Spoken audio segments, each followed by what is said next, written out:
আল্লাহর নবীর চাচা আবু তালেব মৃত্যু মুমূর্ষু অবস্থাতেও আল্লাহর নবী বললেন, আপনি কালেমা পড়ুন, তাহলে আমি সুপারিশ করতে পারবো। কালেমা পড়লেন না। আল্লাহর নবী কি বলেছেন? আপনি এই কালেমা না পড়ে মৃত্যুবরণ করলে আমি কাল কিয়ামতের দিন চাচা এবং ভাতিজার যে সম্পর্ক রয়েছে, যেই ভালোবাসা রয়েছে, এই ভালোবাসা দেখিয়ে আল্লাহর নিকট আরজি করে আপনাকে জান্নাতে নিয়ে যাব। এই কথা কি আল্লাহর নবী বলেছেন? আল্লাহর নবী কথাও বলেন নাই। আল্লাহর বিধানের কাছে কোনো ভালোবাসা টিকে নাই। নূহ আলাইহিস সালামের ছেলে কেনান যখন বিধর্মী হয়ে চলে গেলেন, আল্লাহর নিকটে নূহ যখন দোয়া করবেন, আল্লাহ তাআলা কোরআনে রেকর্ড করে বলছেন, ইন্নাহু লাইসা মিন আহলিকা। তুমি কার জন্য দোয়া করো? সে তো তোমার পরিবারেরই অংশ নয়। তোমার ঔরজ্জার সন্তান হতে পারে, কিন্তু তোমার পরিবারের অংশ সে নয়। তার মানে আল্লাহর বিধান সে মানেনি। ঔরজ্জাত সন্তান হলেও পিতৃত্বের ভালোবাসা এখানে টিকছে না। তার মানে ভালোবাসা যতই হোক না কেন, আল্লাহর বিধানের কাছে কোনো ভালোবাসা টিকে না। আন আবি হুরায়রা রাদিয়াল্লাহু আনহু আন্না কুরাইশান আহাম্মাহুম বিশানিল মারআতিল্লাতী সারাকাত। কুরাইশ বংশরা দুশ্চিন্তাগ্রস্ত হয়ে গেল। তাদের মধ্যে একজন মহিলা চুরি করে ফেলল। মাখজুমি গোত্রের মহিলা চুরি করে ফেলল। চুরি করার পরে গোত্র প্রতিনিধি বলছেন, মান তাকাল্লামা রাসূলুল্লাহ, আল্লাহর নবী হাত কাটার আদেশ দিয়েছেন, তোমরা কে আছো আল্লাহর নবীর কাছে সুপারিশ করে এই ফয়সালাটা পরিবর্তন করে নেবে? কে সুপারিশ করবে? কেউ কথা বলে না। তখন উপস্থিত জনগণ বলল, ওমাইয়াস্তারিউ আলাইহি ইল্লা উসামা ইবনে যায়েদ হিব্বু রাসূলিল্লাহ। উসামা ছাড়া আল্লাহর নবীর সাথে কথা বলার মতো একজন ব্যক্তিও নাই।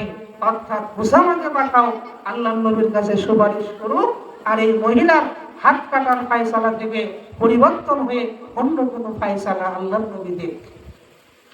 উসামার কাছে যাওয়া হলো।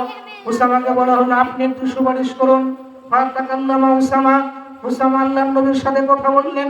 আল্লাহর নবী বলছেন, আতাশু হাত্তাম মিন হুদুদিল্লাহ ফাগাজিবা গাসবান শাদীদ। আল্লাহর নবী রাগান্বিত হয়ে গেলেন। বলছেন, উসামা, আল্লাহর হদের উপরে, আল্লাহর সীমারেখার উপরে তুমি হস্তক্ষেপ করতে এসেছো? কখনোই নয়। আল্লাহর ফয়সালা এটাই, চুরি করলে হাত কাটতে হবে। ফয়সালা এটাই, সিদ্ধান্ত এটাই, তোমার কোনো সুপারিশ গ্রহণযোগ্য হবে না। তখন উসামা বলছেন, ইস্তাগফিরুল্লাহ, আল্লাহর নবী মাফ করবেন, আল্লাহর কাছে ক্ষমা চাইবেন, আমার ভুল হয়েছে। আল্লাহর নবী বলছেন, আইবুল্লাহ, আল্লাহর কসম শুনে রাখো, ইন্নামা আহলাকা মান কানা ক্বাবলাকুম, তোমাদের পূর্বে যে সমস্ত লোকেরা ছিল, ওই সমস্ত লোকেরা ধ্বংস হয়ে গেছে। তার কারণ হলো, ইযা সালিকা ফীহিমুশ শারীফু তারাকুহু, যখন কোনো সম্ভ্রান্ত লোক চুরি করত তখন তাকে ছেড়ে দিত।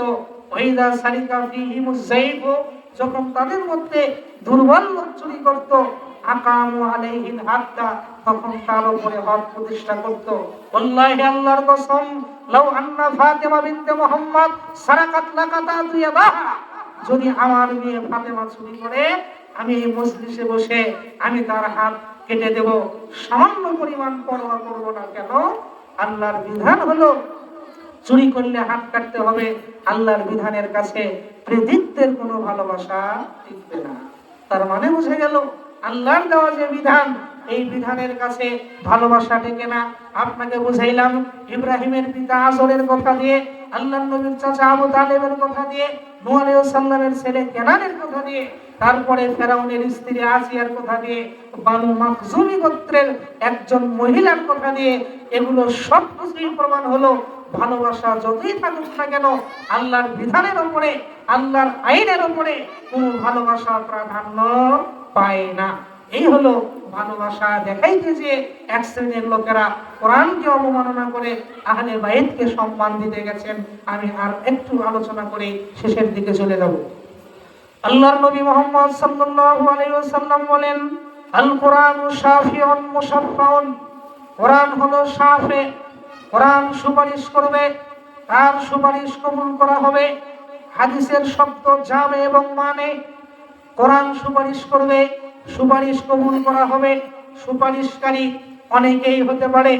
আল্লাহর নবী সুপারিশ করবেন, সাজদায় পড়ে যাবেন, উম্মতের জন্য সুপারিশ করবেন, মুমিনগণ আল্লাহর কাছে সুপারিশ করবেন, হাফেজগণ আল্লাহর কাছে সুপারিশ করবেন, অনেকেই অনেক ভাবে সুপারিশ করবেন, কিন্তু কারো সুপারিশ কবুল হবে, কারো সুপারিশ কবুল হবে না। কিন্তু কোরআন এমন সুপারিশ করবে, মুসাফফাউন, কোরআনের সুপারিশ কবুল করাই হবে। আল্লাহর নবী বলছেন, হাউজে কাউসারের নিকটে একটা দল আসছে, তাদেরকে পানি পান করতে দাও, তারা আসতে থাকবে। হাউজে কাউসারের নিকটে যাওয়ার আগে মাঝখানে একটা আড়াল পড়ে যাবে। আল্লাহর নবী বলবেন, ছেড়ে দাও, তারা তো আমার উম্মাহ, তারা হাউজে কাউসারের পানি পান করুক। তখন ফেরেশতা মণ্ডলী বলবে, না, আপনি জানেন না, আপনার মৃত্যুর পরে এই সমস্ত লোকেরা বেদাত আবিষ্কার করেছিল, যার কারণে তারা হাউজে কাউসারের পানি পাবে না। তাহলে আল্লাহর নবী সুপারিশ করলেন, তারা হাউজে কাউসারের পানি পান করুক। আল্লাহর নবীর সুপারিশ কবুল হলেন না। আল্লাহর নবীর সুপারিশ কবুল হতেও পারে, নাও পারে। অবস্থান, কাল, প্রেক্ষাপট হিসেবে মুমিনগণ সুপারিশ করবেন, তাদের সুপারিশ কবুল হতেও পারে, নাও পারে। হাফেজগণ সুপারিশ করবেন, তাদের সুপারিশ কবুল হতেও পারে, নাও পারে। কিন্তু কোরআন এমন সুপারিশ করবে, মুসাফফাউন, যেই সুপারিশটা কবুল করা হবে, এর সুপারিশ বাদ দেওয়া হবে না।